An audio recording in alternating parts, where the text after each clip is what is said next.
Eh bien bonjour à vous, j'espère que vous allez bien. On commence une nouvelle vidéo. Elle est très spéciale puisqu'en effet, c'est la 100e de la chaîne. Je suis vraiment très content que ce soit la 100e parce que ça résume bien ce qu'il y a sur la chaîne, de la qualité. En plus, vous êtes pas mal à être arrivés récemment, il y a eu vraiment pas mal d'abonnés sur les dernières semaines. Donc j'espère que vous allez bien, bienvenue à vous.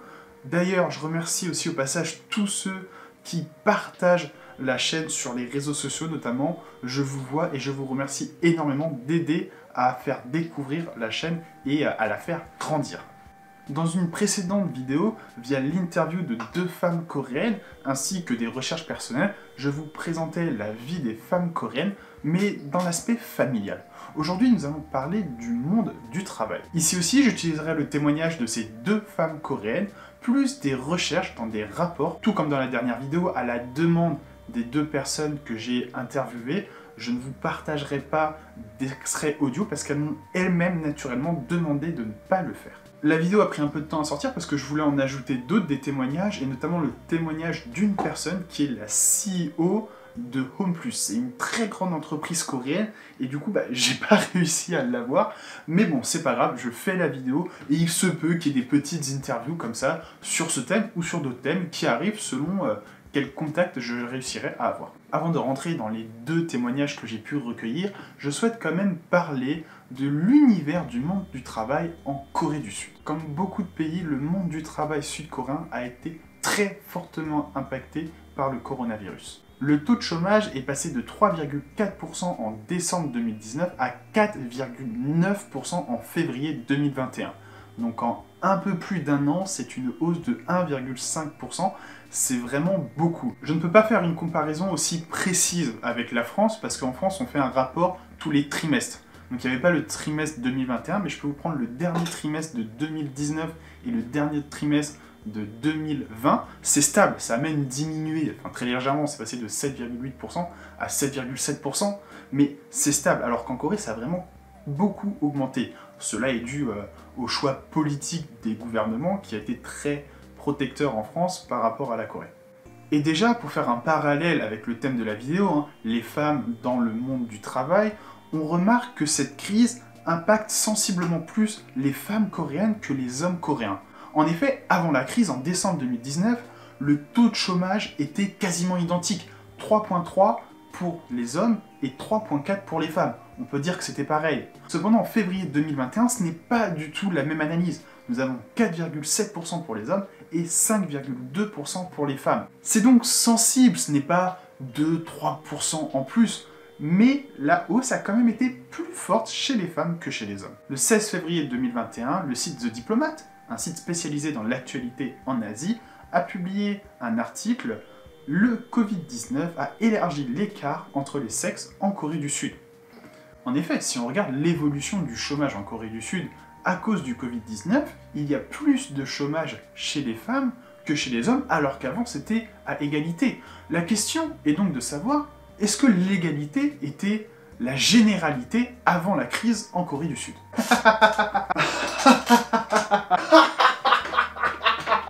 Non, ça ne l'était pas. Afin de vous expliquer cela plus en détail, je vais vous communiquer à partir de maintenant des statistiques qui sont publiées par le gouvernement coréen, soit mensuellement, soit annuellement. Et pour une première donnée, nous allons nous placer en février 2021. Ce que nous allons faire, c'est que nous allons parler des femmes qui travaillent. On va donc prendre le nombre de femmes sud-coréennes de plus de 15 ans qui ne sont pas en train d'étudier et qui ne sont pas à la retraite.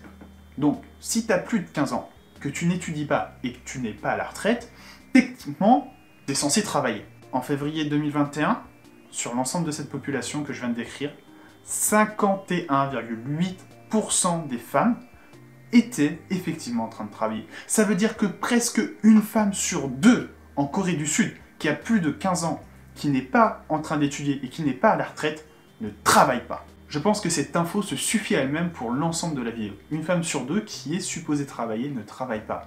Elles sont pas en train de rien faire, elles se tournent pas les pouces. Non, ce sont pour la plupart des femmes au foyer. Et ça rejoint exactement ce qu'on disait dans la première vidéo. L'idée en Corée du Sud des femmes qui sont à la maison et des hommes qui rapportent l'argent pour le foyer est encore très présente à l'heure actuelle. Évidemment, il y a du progrès. Ce taux était à 47,8% en 2010. C'est la donnée la plus ancienne que j'ai trouvée. On dit souvent que la nouvelle génération n'est pas comme l'ancienne, n'accepte pas cette position de femme au foyer. Mais au final, personnellement, je trouve qu'une hausse de 4% en 10 ans, ce n'est pas énorme non plus. Pour répondre aux plus curieux d'entre vous, pour les hommes, entre 2010 et 2021, ce taux est passé de 71,9 à 71,7%, donc autant dire qu'il est resté stable. Parlons maintenant d'une deuxième donnée, et qui est un petit peu la plus touchy. Les salaires. Les données dont je vais parler maintenant ont été publiées dans un rapport en 2021, encore une fois publié par le gouvernement coréen. Sauf qu'elles se basent sur les salaires de 2019. Alors je sais, ça fait un grand écart, mais évidemment, dans un esprit critique de comparaison, je suis allé voir comment ça se passait en France. Et il se trouve qu'en France, en 2021, on publiait les années de 2018 seulement. Déjà 2 ans en Corée du Sud, je trouvais que c'était abusé, alors 3 ans en France, on a réussi à faire pire. Bon, c'est pas grave, passons. En moyenne, une femme en France, en 2018, du coup, gagnait 33 779 €. Un homme, 40 389 €. Ce n'est pas tant les montants qui m'intéressent, on s'en fout.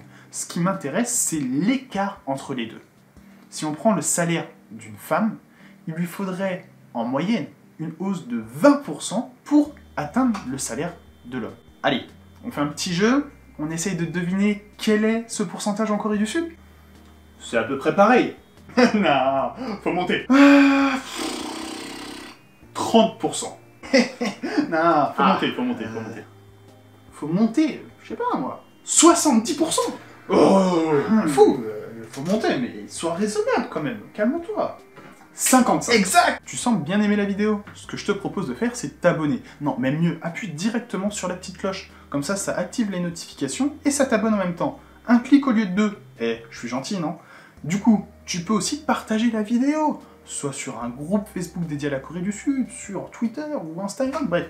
Comme tu veux, si tu le fais, je te remercie énormément. Et si tu le fais pas, je te remercie quand même d'être là, de regarder et de t'abonner. Hein.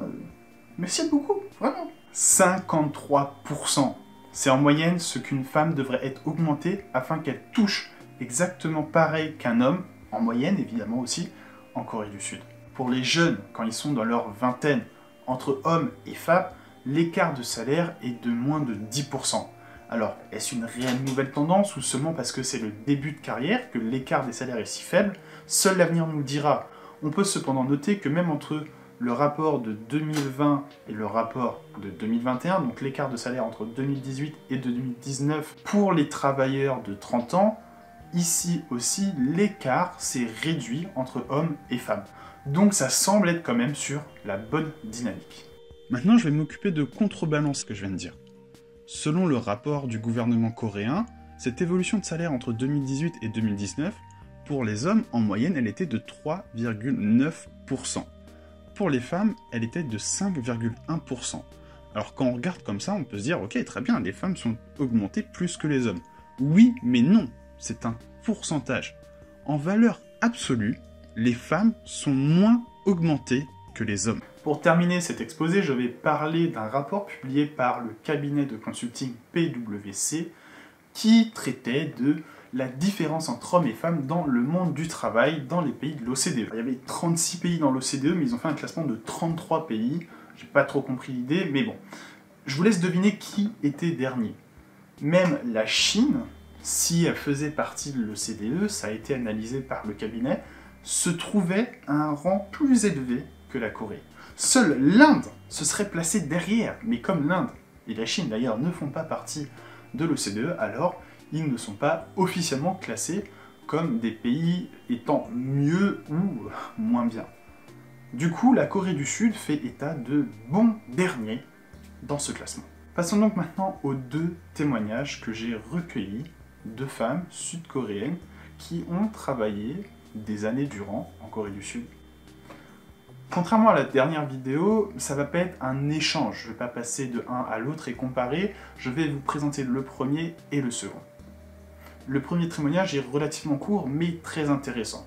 Pour rappel, c'est une femme, une coréenne de 34 ans, donc 32 ans à l'âge international. Pour vous remémorer un petit peu, c'est celle qui ne souhaitait pas se marier et qui a vécu à l'étranger pendant un an. C'est notamment elle qui parlait de divers objectifs à réaliser dans la mentalité coréenne, être diplômée, trouver un premier travail, se marier et fonder une famille. Elle, de son côté, elle voulait avoir un poste élevé, du coup elle ne voyait pas pourquoi se marier et donc ne voulait pas se marier parce qu'au final, elle dédiait sa vie à son travail. Et pour elle, se marier et avoir des enfants aurait trop de conséquences pour sa vie sociale, aurait trop d'impact sur sa vie sociale et donc ne le souhaitait pas. Si vous vous souvenez du début de la vidéo, elle fait le même état des lieux. Son entreprise n'avait pas pour politique de renvoyer les femmes qui venaient d'accoucher. Mais elle a constaté que seule une femme a eu un enfant et est revenue. Aussi, elle constatait que toutes les femmes managers étaient soit seules, soit divorcées.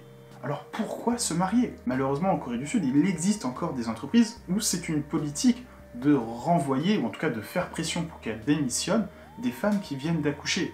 Donc c'est vraiment encore un problème de société. Et bien que cela ne soit pas toujours le cas, comme on le voit avec ce témoignage, son entreprise ne poussait pas les femmes qui venaient d'accoucher à démissionner, elles-mêmes ne revenaient pas au boulot.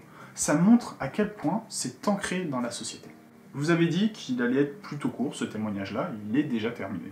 On va passer au second qui est un tout petit peu plus long et fourni d'informations aussi intéressantes sur un autre sujet. Pour rappel, cette Sud-Coréenne a un parcours de vie qui est vraiment différent. À titre d'exemple, elle s'est mariée. D'ailleurs, un peu après s'être mariée, elle a quitté son travail pour des raisons personnelles. Mais elle a quand même souhaité partager ce témoignage qui est vraiment très fort. Pour apporter du contraste à tout ce que j'ai dit dans cette vidéo, elle, personnellement, n'a pas vécu, n'a pas eu ce ressenti de femmes qui accouchent et qui ne reviennent pas travailler.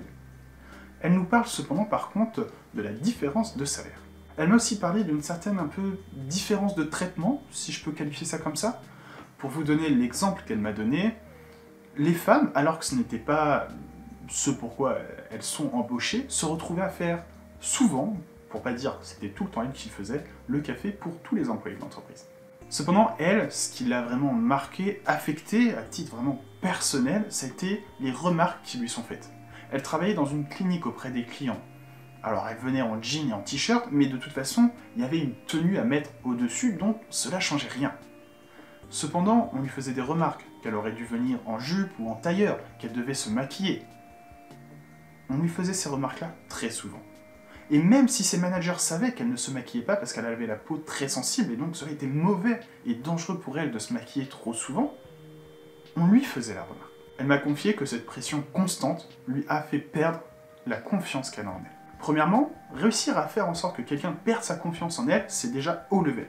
Mais il y a une seconde conséquence à ça, et c'est pas la seule femme coréenne à me le dire. Elle juge que si une femme est belle, alors elle trouvera un emploi plus facilement. Et les hommes seront moins critiques, moins stricts, et seront plus tolérants si jamais elle fait des erreurs par rapport à une femme qui est moins belle. Et c'est aussi une des raisons pour laquelle la chirurgie esthétique est si importante en Corée. Parce que ça se sait qu'une femme jolie va plus facilement trouver un travail, même si cela n'a rien à voir avec ses compétences, et elles savent qu'elles seront moins critiquées, que les hommes seront plus tolérants. Et il y a même des parents qui le disent à leurs filles. T'imagines si ton père te dit ça, enfin, t'as quoi en prendre un coup au moral quand même, malheureusement. Ça va encore plus loin, on arrive à aller encore plus loin que ce que je viens de vous dire. Elle a subi du harcèlement sexuel, elle a été touchée, des attouchements, par exemple se faire toucher les fesses. Alors, bon, ça j'ai envie de dire, ça peut se produire, hein, il y a des cons partout. Il y a des cons partout, il y en a en France, il y en a en Corée, il y en a dans tous les pays, des cons. Le problème, c'est que lorsqu'elle l'a reporté à son entreprise, on lui a dit qu'elle était en train de créer des problèmes et qu'elle allait se faire virer. Bien évidemment, cela n'est pas comme ça partout, c'est le témoignage de deux femmes, leur expérience personnelle, mais comme je l'ai dit dans la précédente vidéo, je n'ai pas du tout cherché à avoir des témoignages forts. J'ai une personne qui s'est proposée d'elle-même et j'ai demandé à une autre personne, donc j'ai pas eu besoin de chercher pour avoir des témoignages, parfois similaires, parfois différents, mais vraiment forts de messages et très explicites, j'ai envie de dire, sur la mentalité de la société coréenne à l'heure actuelle. Je pense vraiment qu'il y a assez d'informations pour que vous puissiez vous faire votre propre avis. Bien évidemment, cela évolue avec le temps, comme on en a déjà parlé, cela prend du temps, mais cela évolue. Évidemment, je le redis, cela n'est pas comme ça dans toutes les entreprises. Et certaines femmes sont à succès en Corée du Sud. Certaines créent des entreprises qui se développent très bien, ou alors sont promues, comme je disais. HomePlus, qui est l'une des plus grandes entreprises coréennes, c'est une femme qui a intégré l'entreprise, qui a su faire ses preuves, qui a aussi une vie de famille parce qu'elle a des enfants, et qui a terminé PDG de l'entreprise. Donc, bien évidemment, cela n'est pas comme ça partout, c'est juste une question de mentalité en général. Et ce point-là est très important. Alors, bien évidemment, juste le fait de respecter le droit des femmes se suffit à soi-même pour dire que c'est important et qu'il faut que ça évolue. Il n'y a pas de négociation là-dessus. Mais c'est aussi très important pour la société coréenne, pour la Corée du Sud, tout court. Comme vous savez, j'en ai déjà parlé dans de précédentes vidéos, et l'actualité a même donné encore raison de façon plus flagrante. En 2020, la population coréenne a diminué, c'est-à-dire qu'il y a moins de naissances qu'il n'y a de décès. C'est un vrai enjeu sociétal du coup, parce que je suis personnellement persuadé que cette atmosphère pesante sur les femmes, de se dire « si j'ai un enfant, je serai renvoyé, je ne pourrai plus travailler, je serai obligé d'être femme au foyer », ça te donne pas envie de faire un enfant. Alors oui, ça a fonctionné pendant des dizaines d'années quand la Corée du Sud s'est développée, parce que c'était un standard que la femme soit femme au foyer, c'était quelque chose de culturel, mais maintenant les femmes sont éduquées, ont aussi des diplômes, et elles ne veulent pas ça, elles veulent plus, et c'est tout à fait normal. Donc c'est un double enjeu sociétal pour la Corée du Sud de faire évoluer cette mentalité, et ils ne peuvent pas se rater parce que, j'ai envie de dire, l'avenir du pays en dépend. Je vous remercie beaucoup d'avoir suivi la vidéo. Encore une fois, n'hésitez pas à vous abonner et à appuyer sur la petite cloche. N'hésitez pas encore une fois aussi à la partager et en commentaire, mettez toutes les réactions ou les questions que vous avez par rapport à la Corée du Sud. N'hésitez vraiment pas à le faire. Encore une fois, je vous remercie et à bientôt.